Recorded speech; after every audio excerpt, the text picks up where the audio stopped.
Okay.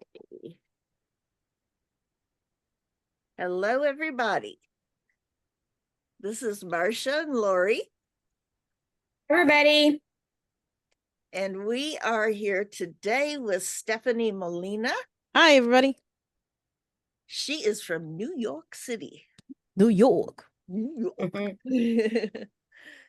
And Lori and I are way down here in Texas in the middle of really crazy work days. But we wanted to invite Stephanie, especially for us, this very first podcast for our If These Scrubs Could Talk. And I have been following her for a little while on social media, and we've talked a little bit over the phone. And I mean, this chick has stories, okay? We are all about the stories. So let me start with you, Stephanie. I mean, we want to hear about you, and you have got, I mean, where do you want to begin? Okay, you told me. That's the question. You told me where you want to start. I think I heard you say that you are an architect. Well, I'll go back a little bit. So I graduated with my architectural degree, and I went right into the industry and I started working in construction. I was in construction for about 10 years. I never went for my architectural licensing because I got pregnant in between that time. So kids kind of like, you don't have time to do all that stuff. But then I went ahead and started to change my career and I ended up going into medicine. So I graduated from a medical assisting program about 10 years ago, and I've been a medical assistant since. And now I have transitioned into nursing school. This is my second go. And I, crossing my fingers, will finish this time next year with my BSN. So yay. Yeah. So it's been very, very busy. But yeah, like we've been talking before, we happened to meet up on YouTube, and she actually commented on one of my YouTube links, and it was on my one of my episodes that I had for If These Scrubs Can Talk podcast as well. So that's how we met, and we've been talking ever since. So it's really happy to be invited here, and I'm excited to what we could talk about. I'm super excited. I was just I'm halfway through the book, Nursing Homes, and a lot of stories. You think I have stories? Your stories are a little bit more well, a little bit better than mine, but so far like a really great story. So I told a couple of my friends of mine to purchase those on Kindle, and they were like, "Oh, Steph, these books are good." And I was like, I know, go get more. They're coming out with more stuff." She's like, "Oh, this is so cool." So I'm super excited that I'm able to be here with you guys today. We appreciate that. And I like to design my own book covers, and so the two behind me are the upcoming books. But even the reason I got to the call lights, If These Scrubs Could Talk, stories of the unexpected, it was scrolling through Canva and finding the call light button, that one picture with the man and the call light button with the nurse hat above him on the little nurse button. And I thought, oh, there are some stories there. So I'm going to tell you, I've spoken with another person, not on a podcast, but I interviewed another lady. And I told her about our new book title, and she said, "Are you table for a family?" Four. Yeah, I'm table for Okay. four. Okay. Yeah. I can go ahead and let me change that. No, that's fine. So she said, "Oh, I have a story of something unexpected," because she was a corporate RN, and she was in a facility. Call lights were going off. This was her kind of pet peeve, so she knew the other staff was busy, so she wasn't mad. She just needed to go answer the call light, right? She goes into the room where the call light's going off, and the lady's there. The call light's right by her hand. She's standing by the bed and she's dead. She stopped breathing. Her heart had stopped beating and she was standing dead. So your stories are way better than mine. Mine are trivial. But it gets even better because she started CPR. She got her down to the floor, started CPR, broke her sternum, and she went with, she shouted out to people. They called 911. For some reason, I can't remember what town she said she was in, Lori, but she was rural, and whatever ambulance they had a driver. They had somebody that didn't really want to do the CPR, didn't know how to do the CPR. So she continued to do the CPR all the way to the hospital. And the lady actually lived with a broken sternum. But I thought, wow. Yeah, I was like, wow, that's a great first story. So you don't ever know. Trivial. Not necessarily ever know what's going to be at the end of the call light. Yeah. I mean, I don't know about you, but I have like PTSD because of the call lights. I mean, even in my internships, like working in the hospital, I'm like, I hear it, I hear it constantly beeping, and I'm like, oh my God, we have to address it. So I'm like always looking like this with the call lights.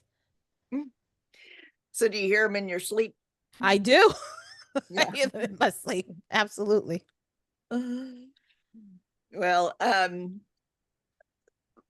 Lori and I, you mentioned that you gotten partway through our first book, and there's the story in there about the time I delivered mail, and I am not clinical. Okay, so I'm a nursing home administrator. I've been a social worker. I've been an activity director.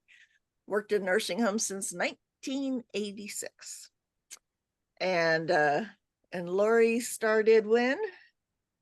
1990 or 91. And you started as a CNA or an LVN? LVN. LVN.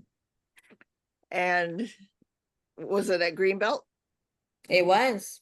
Okay, so this one facility where we met, which I would have had to have been, it was in 1999 that we met. So you'd been there 9 years or 8 years. I went from, as a social worker, I had completed my administrator training.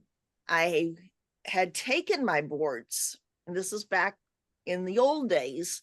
So you take your boards in January, you get your results in April. And you have to take national and state board.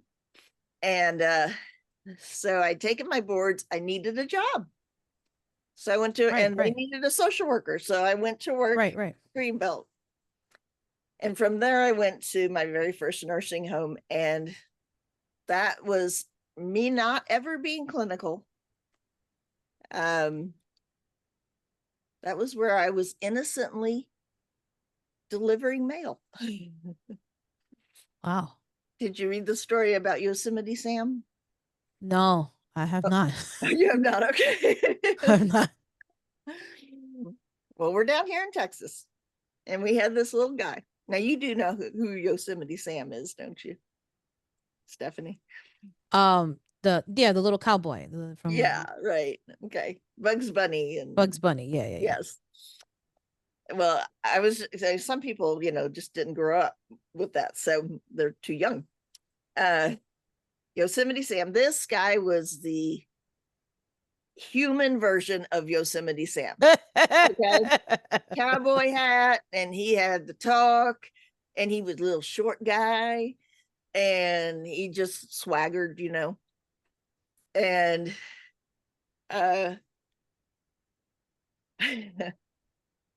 I was delivering mail to his room one day. I knocked on the door. He said, "Come in." And I did. And he had nothing on but his cowboy hat. And that's when I realized that women are not the only gender that sags when they get older. Oh boy. Yosemite Sam. Little naughty little things. It's different when you're not, not clinical. It's just different. It's like this shouldn't be happening right now. So Stephanie, talk to me about Greece. Awesome.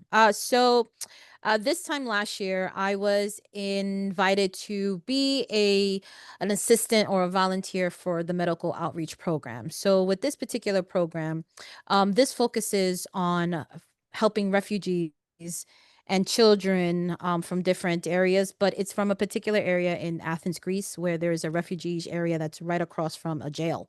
So yeah, that was kind of weird, kind of being, just kind of thrown into this kind of situation where you have a military base, you have a jail, and then you have a refugee camp.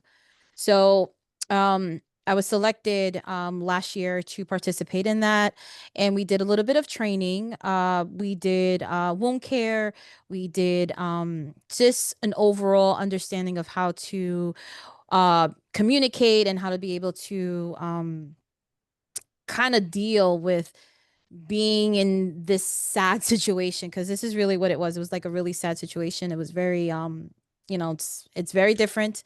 Something I was never used to. I mean, I've been used to volunteering into other areas, drug addiction and sometimes working in a psych ward, but it was like this is a whole completely different area for me. So it was very interesting to volunteer for that. And we were out there for 17 days in the hot sun, trying to do activities. We did artwork, and the organization that I went with was called Love Without Borders. This organizations, they help provide apartments, they help provide artwork, furniture, monetary funds, anything that they can do to kind of alleviate some of the stress that some of these refugees have to go through. And they also help with like doing paperwork, or if they're trying to get documents or anything like that. This particular organization helps with that. So I was lucky enough to be part of that. My crew just left, well, not my crew, the crew that I was training with, that I did a presentation, they just left on Friday. So they're out there, they're doing a lot of great things, and they're doing the same thing I'm doing, so they've been doing this, the organization's been doing this for 10 years. And I was just lucky to get, picked last year to do it. So it was really super fun for me. Very That's all. emotional too. Yeah, very emotional too, because as a mom myself, I saw, children with really not much, not having enough diapers, enough clothes, enough food supplies. It was like, it was really tough to be in that situation, to see it myself. But it's necessary to have volunteers that, that are out there to help in any way that they can. So definitely that's something that's near and dear to me, to do something like that as a service. So that was really That's great for me. awesome. So Yeah. I'm just want to clarify. So this was this part of your curriculum? Is this part of your? Nope. Okay. No, it's completely separate. It just Okay. so happens that the professor who organizes was one of the professors at the college, and she was running this particular program where she's been running it for 10 years. It's separate from the college, in a sense of like they really don't give like funding or anything like that, but they help in terms of like giving a space for training, or, but it's completely separate from the college. Yeah. Okay. Okay. Well, that's awesome. And we talked about, first of all, you mentioned artwork. And I was curious because I think you said that they were giving the refugees an opportunity to do some of this art. So with Love with Borders, what they do is they have donations, anything that they can collect, paint boards, brushes, the canvases and things like that. So there is a base in Greece where there is an art front, like a storefront, not a storefront, but it's a space where they do the artwork, and they sell the actual artwork, so that any of the artists, um that actually, do the paintings, they get sold online. And then those donations go both to other refugees or to the families who have participated in the artwork, or it goes straight to the individual. So any of those donations, they go straight to them. So this is like a really great opportunity for them to kind of make their own earnings and make their own living through their artwork. So, but this huge gallery space is usually there to for the children, that they can do artwork, they do playtime, they watch movies, they sit down and have discussions, they have speakers, they have mealtime together. So this space is like unilateral. So they have different uses for this particular gallery that's Mhm. run by the Love Without Borders organization. Yeah. Yeah, that is really amazing on so many levels, because it's actually therapeutic for them to Very. just do Yeah. the art, and then there's that creativity, that need in us to create sometimes, and we don't even necessarily recognize it all the time. We a lot of times just go through our day, push it down. We don't really do it. It's not till we sit down and actually do something Yeah. Yeah. that was like, oh wow, this is thrilling. This is great. Yeah, I was able to witness some of the younger artists showing some of their pictures back home, and some of these pictures were not necessarily happy. Some of them had different decorations of, barbed wire, some had explosions, others have people and men in uniform. So it's like a lot of different things that it is therapeutic, but a lot of the paintings weren't necessarily always happy. Not until they went into Greece. So Greece, they had like different pictures, like the sun and playing with the ball and going to the beach and having a big meal. So you'll see like different pictures that that dictate that. But yeah, many of the artwork doesn't really it's therapeutic. That's where Right. the focus is. Yeah, for sure. It's very Yeah, well, it therapeutic. is. It's therapeutic. It's expressive of what they've Yeah. experienced. Yeah. And it probably, needs to be seen and heard and watched and acknowledged. So we'll get a link to that website and add it to our podcast Absolutely. Absolutely. at the end of this. And so people can go online and purchase and help. Yeah, they can purchase whatever artwork is available. You can have the link that goes directly into Love Without Borders. Okay, great. They have all the artwork on display, and yeah, it's just a great organization. I can get you in touch with Kira Martinez, who is the director and the organizer of Love Without Borders. So it's an amazing organization. They do great work, and unfortunately, I wasn't able to participate this year, but I'm looking to hope maybe I could do it next year. But Right. but the point is to kind of just to continue with volunteering, whether it's at home or abroad, but Mhm. still try to see if you can still volunteer. And getting into the nursing, getting into health field, that's always been my thing. It was always trying to be a service. So that's definitely my goal for that, for sure. Awesome. So getting into nursing and healthcare. Yeah, so you say you've been to school before. You've gone back to school, I'm going 4-year back to school. degree, Yep. and you work construction. I was in construction for about 10 years after I graduated. And then I went directly into healthcare right after that. It was around the same time as Sandy happened. Hurricane Sandy was like a huge, like Yeah. big storm that kind of messed things up, I guess, in a sense of Right. yeah, for a little bit. So, and then we had so many different you know things that happening all at the same time. So then I went into healthcare, and I've been in it ever since. Yeah. Mhm. Well, and really honestly, I'm just kind of doing a correlation between construction and There healthcare. isn't any. No, actually, I think there is. I mean, well, you would know better than I do, but I'm just thinking about in something like that, because we just had Kerrville flood down in Oh, Kerr County in Texas, right? yeah. Heard County. Yeah, I heard about that. And Yeah. so, when we're my husband's his band has performed down there before. And a couple of times at a motorcycle rally. My husband's a computer geek, but he plays a mean rock guitar. Okay. Interesting. Interesting. And they have a bikers rally, Christian bikers rally, or they used to every year down in Kerrville.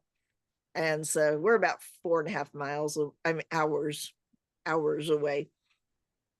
But it's a beautiful place.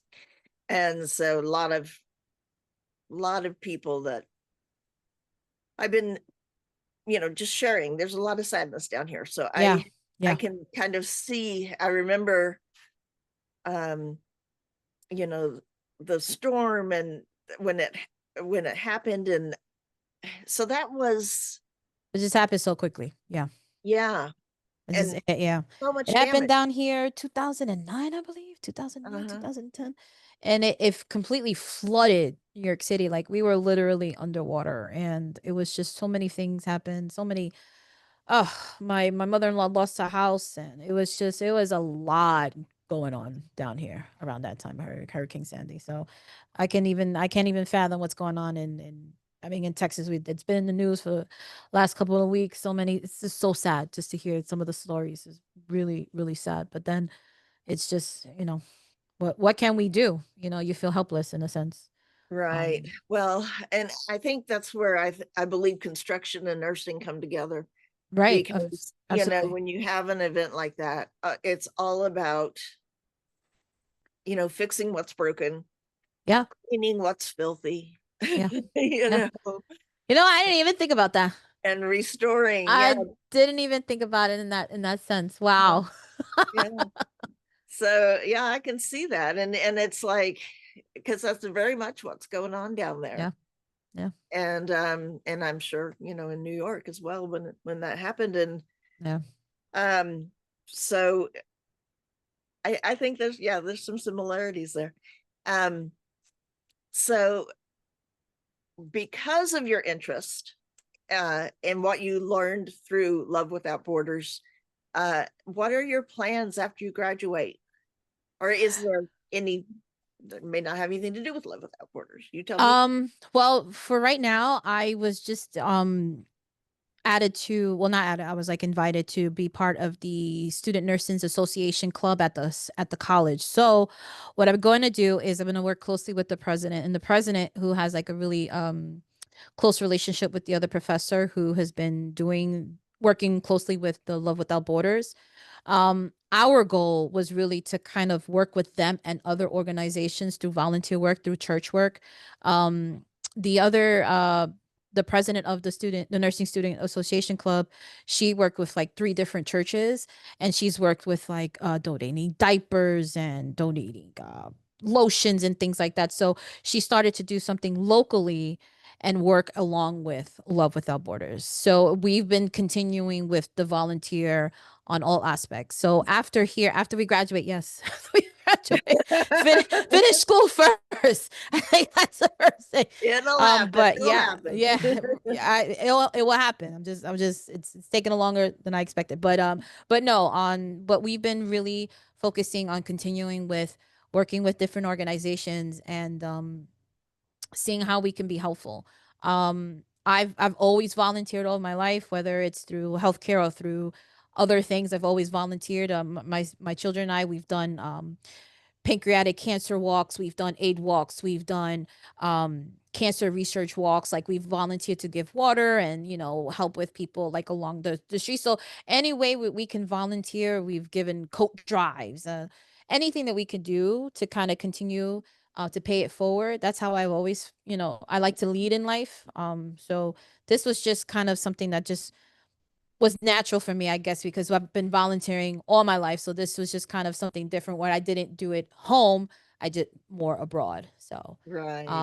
but my goals is to still continue with volunteering, however I can help that. But I'm excited to see what she has in store for this organization, for the Student Nurse Association program, Yeah. because she's kind of the leader for that, and I kind of Mhm. just follow. I'm like, hey, so tell me where to sign up.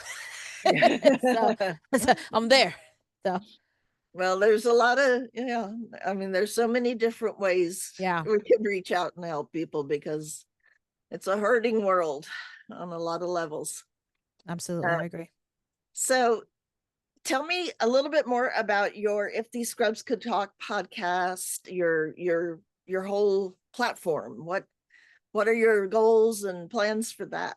Absolutely. So, If These Scrubs Can Talk podcast is a platform for nursing students, anybody in healthcare. What we try to do is trying to help with the journey, trying to tell you it's okay. I guess coming from different sides of I guess from the education platform, I would have to say, I'm going back to school. I'm an older student. It's a different experience for me as opposed to someone that's graduated right out of high school. Right. So myself and my co-host, we come from completely two different worlds, but we happen to just be, I guess, best classmates. We find each other on a different level. We relate on a different level. And it's just very refreshing to seeing that, hey, I might be a little bit older, but I can still relate on some level. So it's usually about our struggles in nursing school. How can we help with tutoring?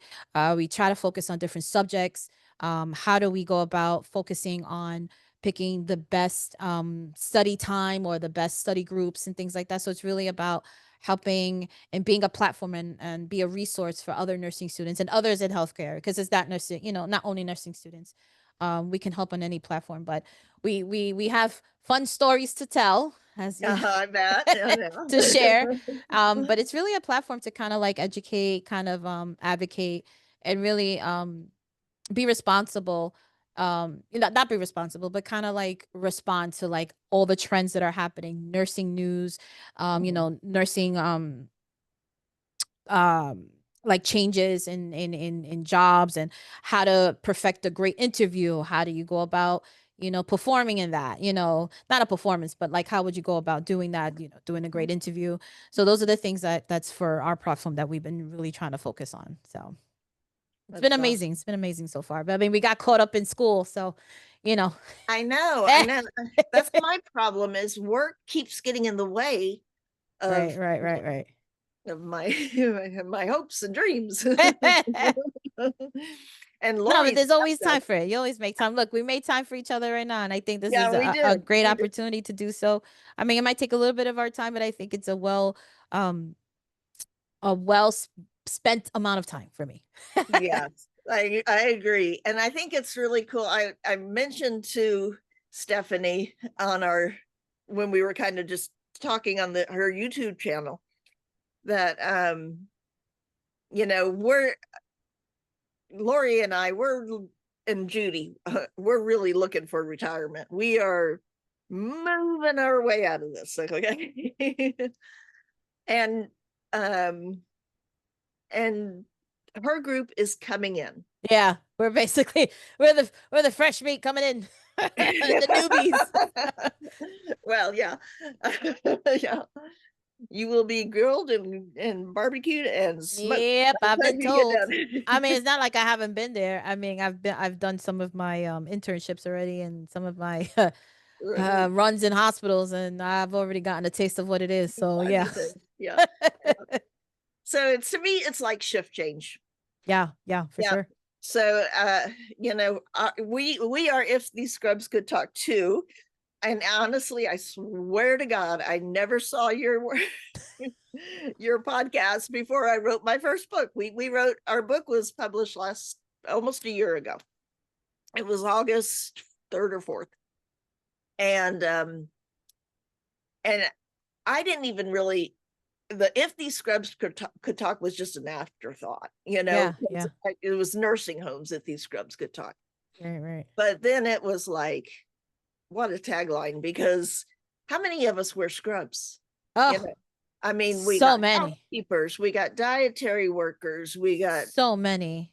CNAs and CNAs, yeah, LPNs, so med many. doctors and Doctors, so many. practitioners, and I mean, just therapists, So many. veterinarians and their staff, and dentists and their, I mean, The we, list goes on it goes and on and on and on. on. Absolutely. Yeah. And so that was when I thought, well, we had considered, it was always intended to be kind of a chicken soup for the soul style book where people would contribute their stories. Lori and I and Judy wrote the first book. Those were all our stories, and we will contribute to future books. But that tagline, "If These Scrubs Could Talk," just, it seemed like, okay, well, we need to add that to every book. And then I bump into another "If These Scrubs Could Talk" on social media, and it's like, oh, well, I don't know, but I just started watching and listening, and I am just so impressed, and feel like I'm proud to share Oh, that. thank you. Thank you. I appreciate that. Thank you so much.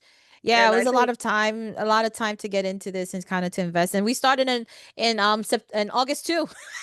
did you really? I swear to God, started in August too, because That's we awesome. finished school in June and then we started the project in August. Like we got everything and we had our first recording in August. It was so funny in the That beginning is of amazing. yeah. I love it. Well, we'll just kind of hang together because now, so when people go on looking for either one of us, they'll just have to recognize that they need to check out both Both. of us. Both of them.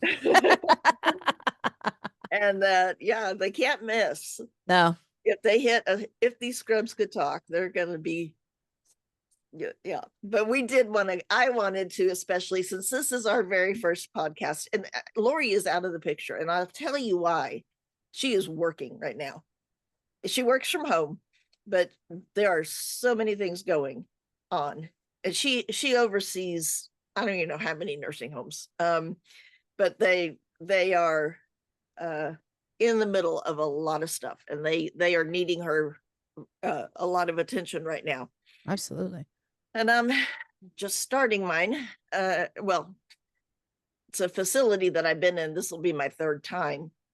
One time I've been there 8 years, but this was the one that had the fire, and the fire stories in the book. And also the hurricane story. So that had some,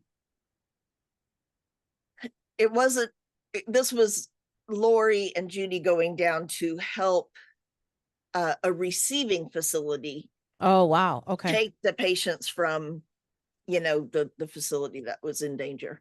Wow. And even then, it was just so crazy stories, crazy Yeah. experiences, and things you don't think about. So unless you have gone through them. But anyway, there are many things I think we could talk about again in the future. I would love to have you back on. Same. And but I am lifting up my sister Stephanie here to you, so check her out, especially if you're a student or considering nursing, or check me out too for that one. Absolutely. But I think that it is just encouraging to me, because a lot of us that have kind of been through it, and we went through COVID, we're tired. And Yeah. and it was, you mentioned fresh meat, and I kind of think, I think a lot of people still are going into nursing, but we have such a crisis of a shortages. There is. Yeah. I think I think it's just a weird dynamic, because many stories that I've read and trying to do research is that they're saying that there's not a shortage. It said that there's an issue with management. So it's just like, that could be a mix of things. It could be a mix of many things. I'm not sure because I'm not there yet. So I haven't experienced it.